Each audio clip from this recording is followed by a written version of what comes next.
Hei, mä näytän teille yhden jutun, mitä mulle monesti kysytään, tai siis ihmettelen sitä, että ihmiset ei tiedä sitä, että miten saa lankasuoraan kankaan, etenkin tällaiset, jotka on niin kuin kudotut kankaat.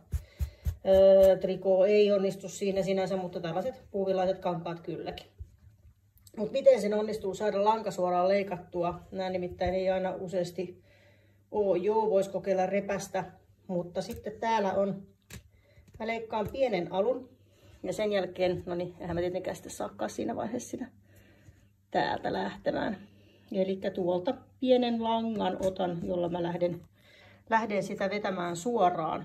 Eli vedän sitä yhtä lankaa täältä ja sen jälkeen se saa lanka suoraan. Mäpäs näytän vielä toisella virrausta. Eli nyt mulla on täällä lanka, jota mä oon vetänyt täällä. Niin sehän näkyy täällä sitten. Joo, se rypyttyy hetken, mutta sitten kun mä vedän sen suoraksi tuon kankaan, niin sitten mä tiedän, että tuolla pääsee leikkaamaan sitten tuota pitkin vedän menemään, niin sen saa suoraksi. Eli näin.